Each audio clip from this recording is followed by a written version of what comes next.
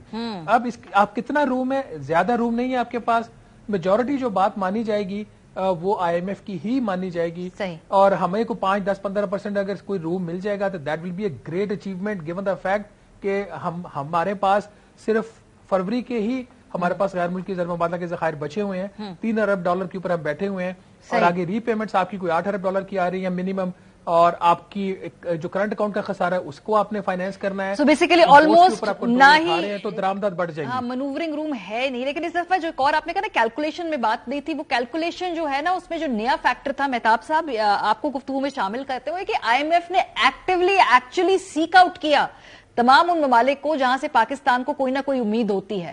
انہوں نے ایکٹیولی ان کو سیک آؤٹ کیا, انہیں پورے اس معاملے میں بریفنگز دی, ان کو پورا وہ مدعا سمجھایا کہ جی کیوں جو ہے اس وقت IMF پروگرام کے تھرو جانے کے بعد اس کو مشروط کیا جائے باقی ساری امداد کو. اس سے ماضی میں کبھی ایسا ہوا ہے کہ اتنا پرو ایکٹیولی IMF نے جو ہے اس بات کو انشور کیا ہو کہ IMF پروگرام کے ساتھ کمپلائی کریں گے تو پھر باقی ممالک سے بات ہوگی؟ دیکھیں, بنیادی طور پہ جو 7واں اور 8واں ریویو تھا اس ٹائم بھی ان ممالک سے پوچھا گیا تھا اور انہوں نے کہا تھا کہ اگر پاکستان IMF کے پروگرام میں رہتا ہے تو ہم مدد کرنے کے لیے تیار ہیں.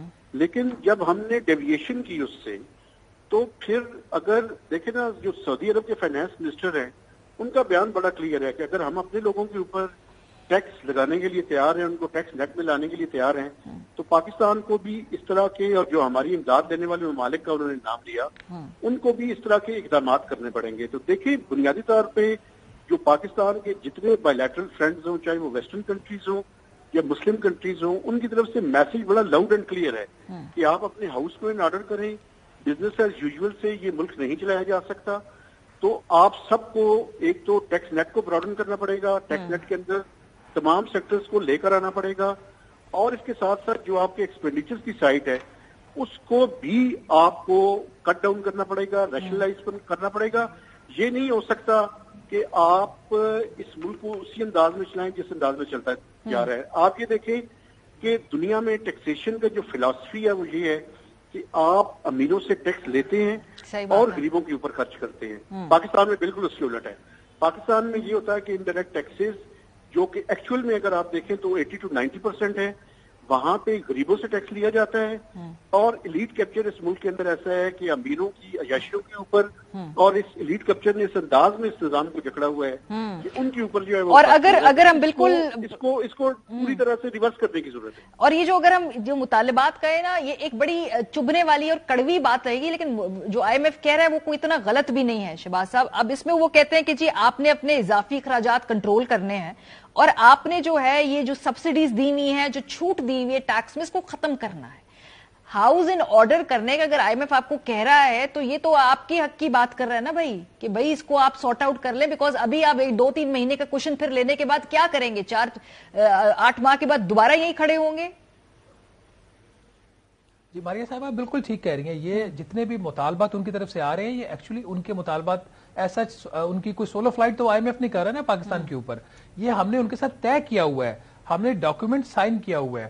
یہ جو ایک بات ہے کہ یہ PTI کا پروگرام ہے, جو PTI والا پروگرام تھا یہ سپٹمبر 2022 میں ختم ہو چکا ہے. وہ علیحدہ بات ہے کہ وہ ناکام پروگرام, تو اس میں ہمیں $6 ارب نہیں ملا جو ہمیں ملنا چاہیے تھا, تو تب تک تو ہمیں $2 ارب ہی ملا.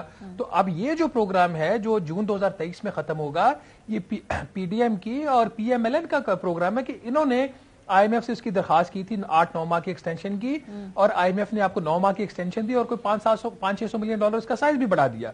اب وہ پروگرام آپ سے امپلیمنٹ کرنے کے کہہ رہے ہیں. ایک سائڈ پہ آپ نے IMF سے قرضہ لیا, قرضہ لینے کے بعد آپ نے نئی کمٹمنٹس ان کو دی, ایکسٹینشن دی.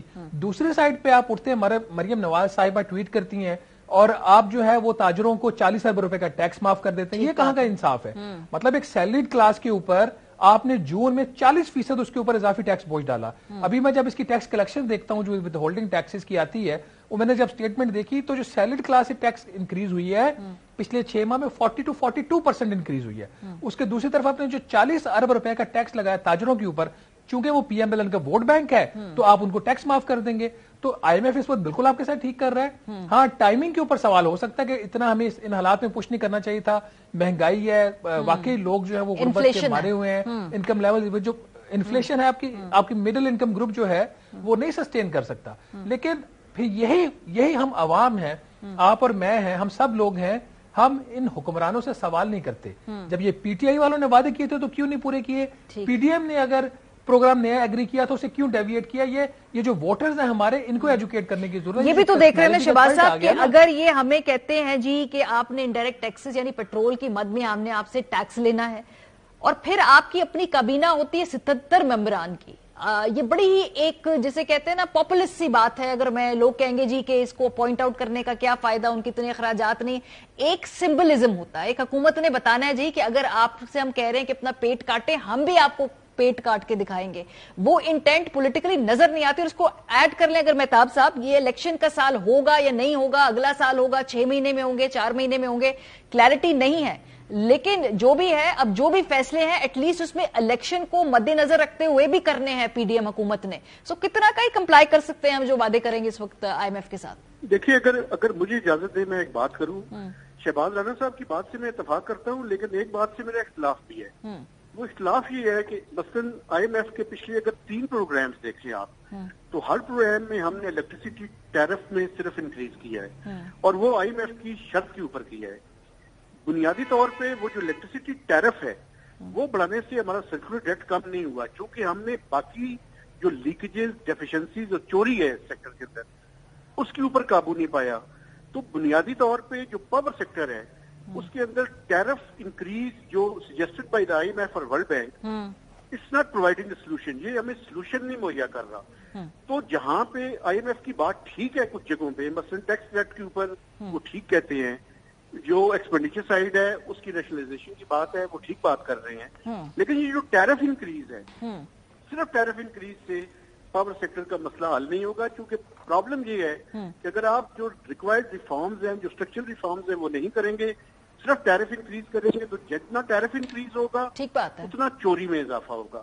اور اسی وجہ سے آپ دیکھیں کہ سرکولر ڈیٹ پچھلی 3 حکومتوں کو دیکھیں آپ, پیپلز پارٹی کے دور سے لے کر ہم آئی ایم ایف کے پروگرام میں ہیں, ہر اس کے باوجود سرکولر ڈیٹ میں اضافہ ہوا ہے. اس کی بنیادی وجہ یہ ہے کہ ہم نے صرف ٹیرف کے اوپر ریلائنس کیا ہے, جو کہ میں سمجھتا ہوں آئی ایم ایف کی غلط پالیسی ہے, اور اسی کی وجہ سے جو ہے وہ پاور سیکٹر ہے وہ مسلسل جو ہے وہ بدحالی کا شکار ہے. جو آپ کی بات ہے, دیکھیں یہ تو بالکل آپ ٹھیک کہہ رہی ہیں کہ ایک طرف آپ اتنی بڑی کابینہ جو ہے وہ رکھی ہوئی ہے آپ نے, اور دوسری طرف آپ جو ہے وہ دوسروں کو کہہ رہے ہیں کہ آپ اپنی بیلٹ کو ٹائٹ کریں.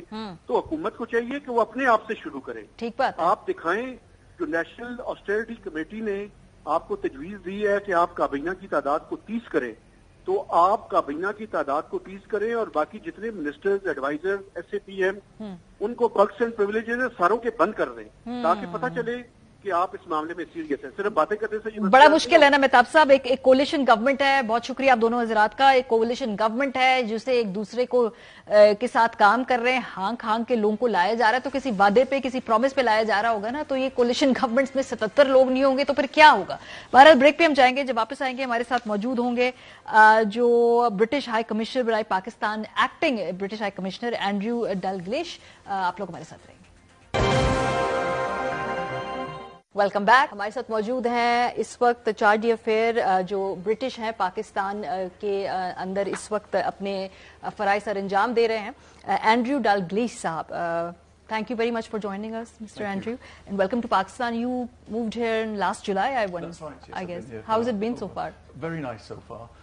I'm really enjoying the warm welcome I've had, and the food in Pakistan is outstanding. You landed here just in time for Pakistani mangoes. Did you get to try them? I did indeed, and I realized that I have never eaten a mango for real before.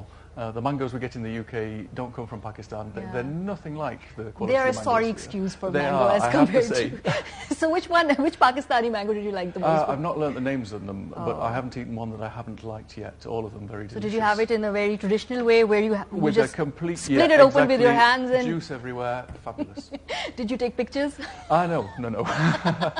You have to take pictures, otherwise, if you don't take pictures, we won't believe it happened. I shall learn that for next season. Yes, it's coming very soon. So let's get down to things that we really want to discuss today. So last year when you arrived, Pakistan faced one of the worst floods, and it was a terrible, terrible situation over here. The world promised a lot. In terms of monetary compensation, we do see that countries are contributing. But the real core issue is that the richer and more powerful and more effective countries which have voice on the global stage, they need to do more, because countries like Pakistan are at the receiving end and it's going to get worse. Today it's us. You don't know. It could be you in a couple of years also. Yeah. That's the reality of climate change, I'm afraid. The terrible flooding that we saw last year, and let's be clear, we're still seeing the humanitarian effects where Pakistan has not kind of recovered from this yet. It's still really bad for many people across the country. What we saw last year, we will see again, unfortunately, and with increasing regularity. And we know that Pakistan is one of the countries that is most vulnerable to the climate change that we're seeing. So when the flooding happened, the UK was one of the countries very quickly to mobilise its humanitarian assistance. So by now we've provided £36 million worth of support. And that's been channeled through the agencies so that they've been able to buy equipment for safe water, for medical care, for food. But there's going to be a longer term project which is rebuilding Pakistan in a way that's resilient to these changes in the future. That will take longer. It will take a lot more money. It's really important we get it right. But in what ways Pakistan and UK can collaborate in a better way for that sustainable, effort, so that this doesn't happen again? I understand my government needs to do more, far more than we're doing. But what are the other collaborative steps that we could take jointly, as partners against global warming and climate change? Well, you can't solve global warming by yourself. Pakistan can't solve it by itself, nor can the United Kingdom. That's why at the Conference of the Parties held in Glasgow, it was so important that the world came together and committed to action to reduce climate change emissions, but also action to look at how we help countries adapt to climate change as well. That's a global effort. More specifically, UK and Pakistan can do a lot together because we have a lot of expertise in the science of climate change that we can share. But we also have work that can be taken forward together, bringing in experts, bringing in know-how, bringing in engineers also that can share best practice on, for example, how to build a bridge that will be more resistant to the kind of flooding that we're likely to see in the future. And it's so unfortunate. Last year we faced these floods. There was this unprecedented rain, and it kind of like it was such a bad space and time for us as a country, because right now we are almost going through this 9th review of IMF, and there was a real possibility where we could have been at the brink of a major crisis, and it just kind of both things were going side by side. So we were kind of like in a very deep financial. The word that I want to use is financial. Let's use the word financially challenged at that time. Yes. What do you keep? Is UK keeping an eye on the situation? Very closely, because we care a lot about Pakistan. We want Pakistan to succeed.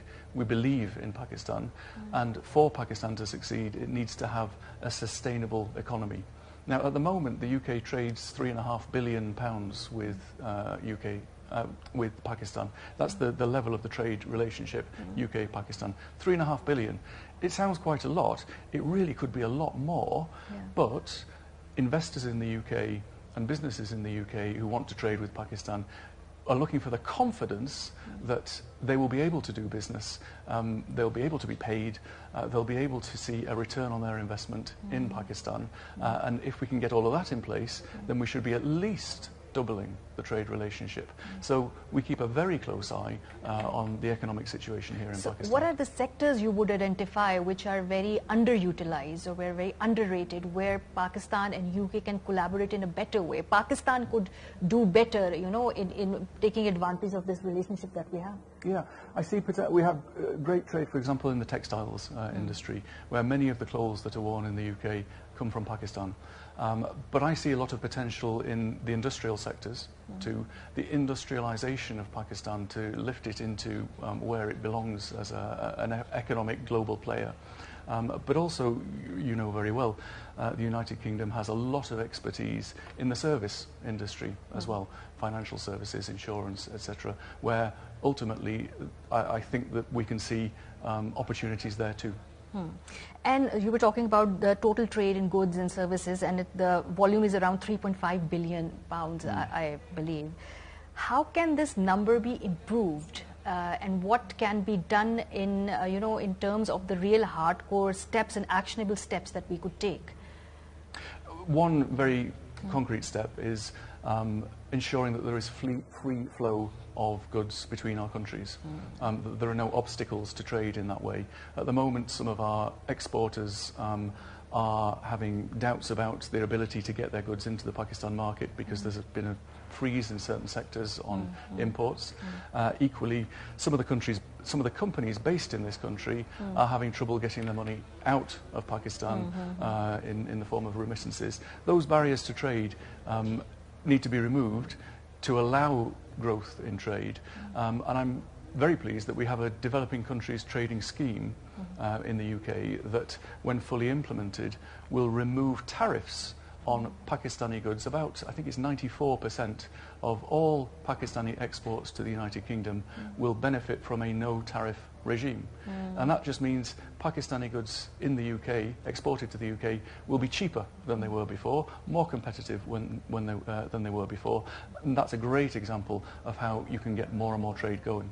So have you conveyed these concerns to the Pakistani government? Because there's a lot of other, issues that arise from this import ban. There's a lot of political instability, hence there is economic stability. So we're kind of in a very difficult spot, tough spot right now. Yes. It's a difficult decision for any government to make right now.